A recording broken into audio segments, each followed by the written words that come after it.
Hey everybody, this is Jennifer O'Toole, and I want to welcome you to episode 7 of Speaking Geek and apologize for it being a week late.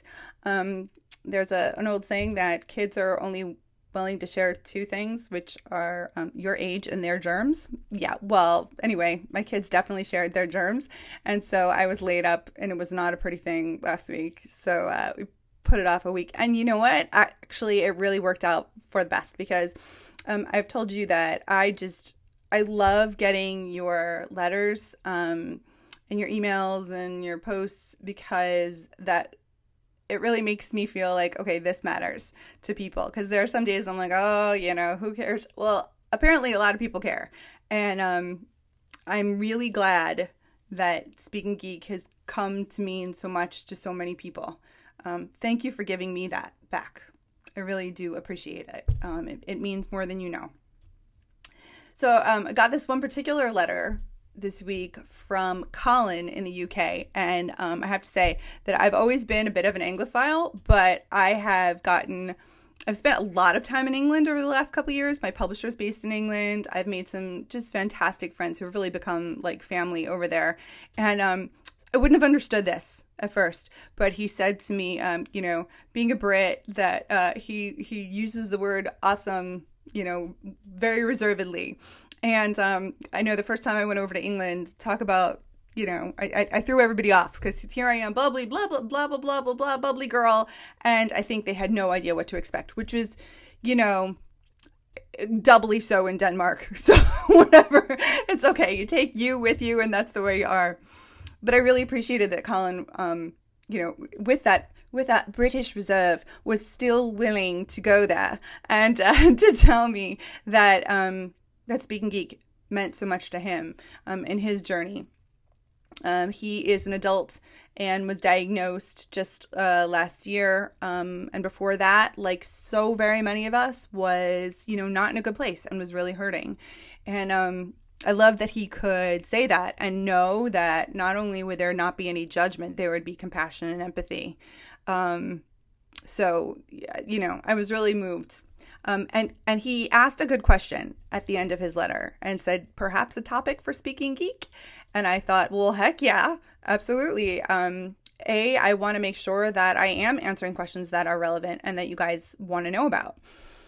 And B, I've asked that before, and so when you respond, I want to show you that I'm listening. So I'm listening. And I'm going to do something terrible. I'm going to give you the most dreaded Aspie answer. First, let me tell you the question. So what Colin wanted to know was, how do I feel about, what are my thoughts on, if you will, pardon the expression, this is my expression, coming out as an Aspie? Professionally, socially, who do you tell? How do you tell? When do you tell? Do you tell? And I think actually the expression coming out is an apt one. And so here's going to be my answer, because I know a lot of people want to know, do I tell my boyfriend, my girlfriend, my friends at school, my boss, my teacher? What do I say? Okay, here's the thing. I'm not talking legalese, and I'm not talking about what, in these states, for instance, the Americans with Disabilities Act, right? We all know that there are ways around things if people don't want to hire you, right? And that's not acceptable, and it's not okay. But this isn't a legal show. This is really just where we're going to talk about how to make that decision. And really, I think what it comes down to is that so many of us have such a hard time knowing who to trust and understanding, again, those levels of friendship. We talked about that a couple weeks ago. I'm gonna refer back, just because, for the sake of time, I can't go through it all, but to the Aspie Kid's Secret Book of Social Rules. I've mentioned before that at least a quarter of the readership, I'm gonna go with almost a third of the readership, are adults, and that's because I wrote it I started writing it for myself as an adult. So don't be shocked though it says teens and tweens. Yeah. And so it's really hard for us to see those levels of intimacy and to understand who's, if you will, on our side and who's not. So that's where comes the awful Aspie answer is, It depends, Colin. It depends. Isn't that horrid? There's just not a good black and white rule. There's really just not.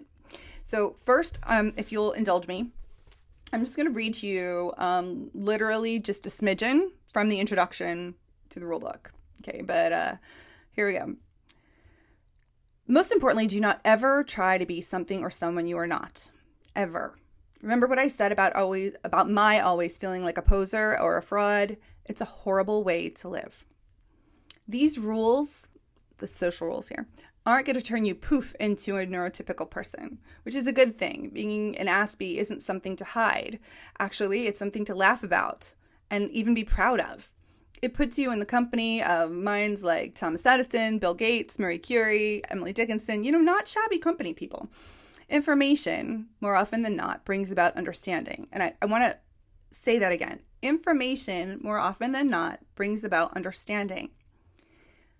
Prejudice is always based in ignorance. And the truth is that when presented with new information, people have two choices. New information is either going to make them uncomfortable and therefore want to learn more about it. Well, uncomfortable and maybe curious. Or uncomfortable and they want to get away from it. And we have no control over that. We have no control over which reaction someone has. I could think back to when I was in college and I was in a relationship that was abusive, in all senses of the word. And afterwards, quite a bit afterwards, I started talking about my experiences. And for the most part, everybody was, really supportive. I think a lot of people were surprised, but supportive. And then there was one person who literally turned on his heel and walked away and just said, I don't want to hear it. I don't want to hear it. And I was really hurt and confused by that. I guess I felt invalidated. And this was the first time I had ever seen a therapist, and I told her about it. And she said, that expression that what Peter says about Paul says more about Peter than it does about Paul. In other words, when we talk about someone else or the way we react to something, says a lot more about ourselves than it does about that thing. She said, that guy has got issues with this issue. Because if he didn't, he would have been able to at least listen. And that gave me a great deal of peace because, again, we have to remember in this life, if we spend too much time trying to control that which we cannot control, we will go crazy and we will hurt so much more than we need to. Instead, it's about remembering where and what we can affect. And again, information brings understanding. Think of every time in history that there's been brutality, whether it's large scale or small scale, it's because people truly don't understand the humanity of the person next to them or in front of them. I said my kids and I have found being honest about who we are and how we operate is the way to go. You may want to ask your psychologist to speak to, and this could be your class, your office, your friends, your family, about Asperger's, about how it's just a different neurology. The way brains work. I think a nice way to equate it is to say that, not very long ago, medical science would have said that if you had more melanin in your skin, that scientifically it was proven you were less intelligent. Or completely wrong.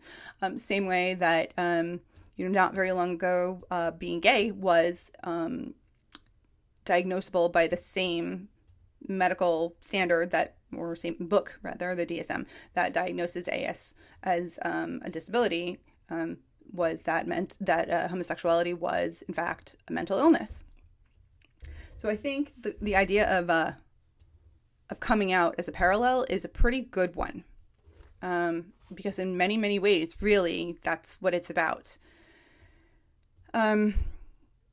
So having someone come and speak for you and help you to vocalize about how it's just a different way the brains work, no better, no worse, just different. You know how we're great at staying focused on something that's important to us, but otherwise maybe a bit scattered or need our space. I know that in one case, my kid's therapist actually did come and visit their classes and just sort of talked about it and let the children, my children and the other kids, talk. And it was fantastic. She was called brave. My son was as well. And I know that a little boy in England named Ollie, who I am just a huge fan of, had a similar experience that when I first started talking with his mom, he was absolutely petrified by, disgusted by, if we will, his identification, the label, and it, and then last year on his birthday, it happened to be that his birthday coincided with Autism Awareness Day International, and he did a whole presentation for his school on what autism meant for him, and he was cheered, as well he should have been, because if that ain't bravery, I don't know what it is. So I think it comes down to a couple things. You're not going to go into a job interview, say, hi, my name is Jennifer, it's really nice to meet you, here are my qualifications, and also just so you know, I have Asperger's. That's not something that's on your resume. So unless it's something that's asked about, which it can't be legally, no, that's not something to bring up unless you can see specific ways in which you would need environmental changes to that job in order to perform successfully because of things that are directly related to your AS. For instance, if you were to say, I have a really hard time working under a fluorescent light, is that, part of my environment? Or sometimes I get really kind of just overwhelmed by a lot of noise. Is it cool if I say to everybody, hey, I'm coming back, I'm going to make sure I do all my work, but I need like a 10-minute break outside? Is that cool? How do I do that in a way that's effective? So it's a matter of knowing what your needs are. And there's a whole chapter in there on it's the only chapter that I know the number, but on self-advocacy. That's really what's more specific in a professional environment, is talking about what your specific needs are so that you can do your best job at the job. On a personal level, I'm going to tell you that this is my little disclaimer that I use both with friends and I use with friends who have come to work for me. And I think that sometimes it works and sometimes they're still shocked when it happens. To go back to that idea of, that whole you look so normal or whatever, that guy who couldn't see that as that abuse as being part of either my life or the guy that he knew.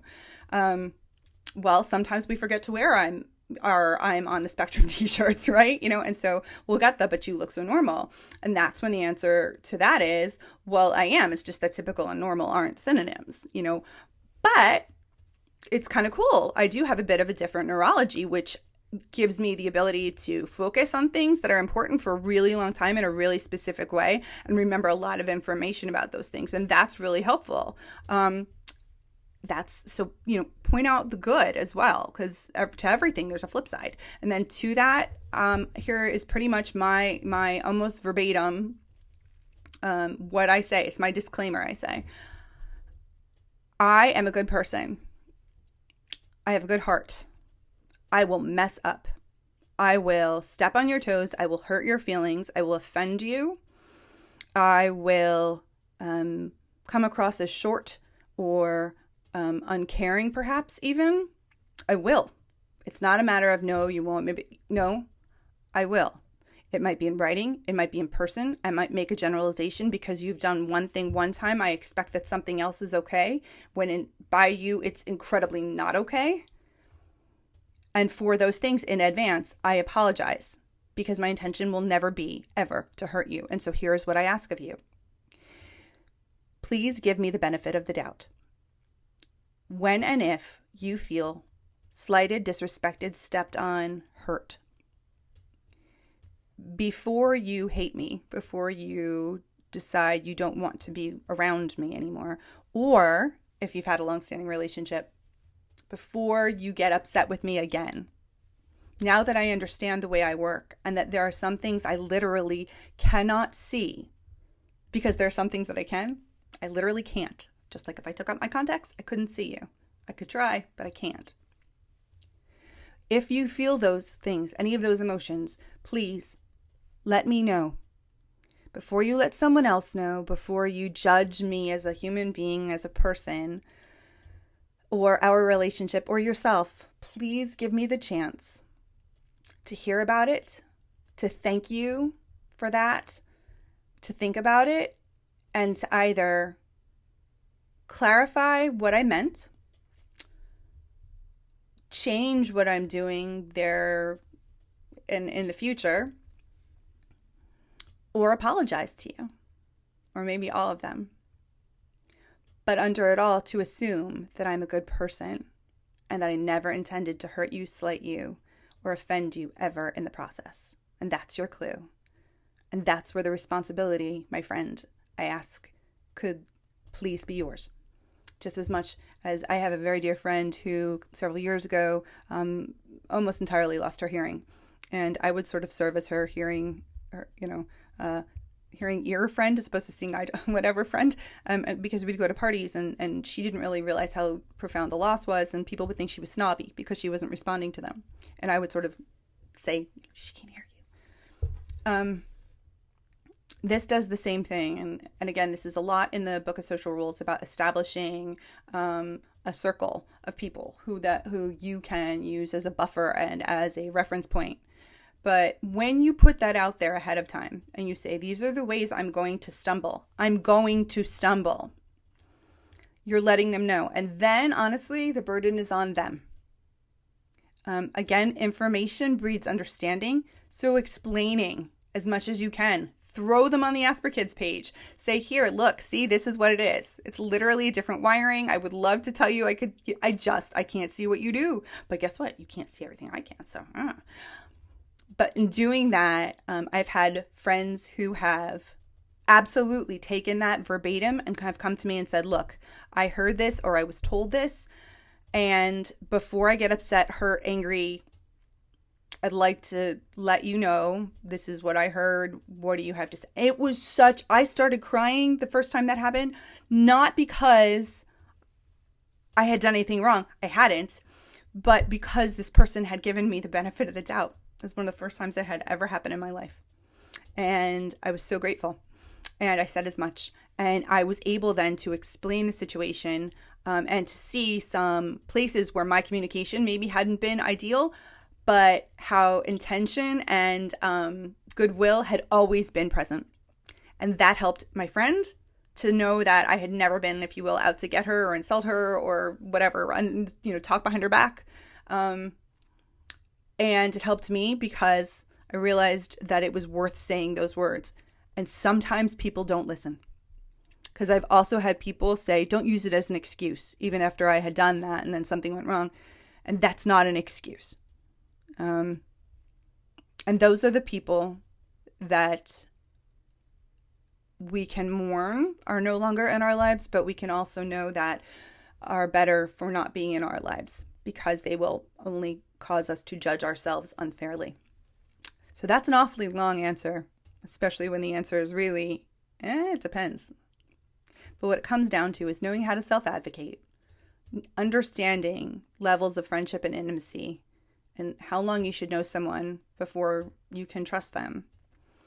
And knowing that being honest about yourself and your needs is essential. It's essential, but specific. Specific, not just saying, well, I've got this, and so deal with that. If people don't understand what Asperger's is, they don't understand what it is. They're going to make assumptions, presumptions. They're going to be wrong. Be specific about what it is that you need. And offer whatever you can to make things better. Like if you say, sometimes a noisy office is hard for me. So I have these noise canceling headphones. I hope you don't mind if I wear them. They'll just help me to do a better job for you. Think about how you can put it towards doing a better job for the employer. And same thing, with your colleagues, letting them know, hey guys, here's this thing I've actually learned about myself. Here are the pluses and here are some of the struggles. And so if you have felt in the past that all those things I said before, then again, like I said, I'm asking you here, going forth to please give me the benefit of the doubt because I've never meant or blah, blah, blah. And that's not a place for you to go, I'm so sorry. It's a new starting ground. And it's a place for honesty and equality. Just in the same way that you would not hold it against someone for, needing glasses or being hearing impaired. You are no less lovable because you are wired up here differently. If you were here, different, right? If you had darker skin and that's another physicality, would it be acceptable to be prejudiced against you? No. But all prejudice is based in ignorance, and all ignorance can be cured with information.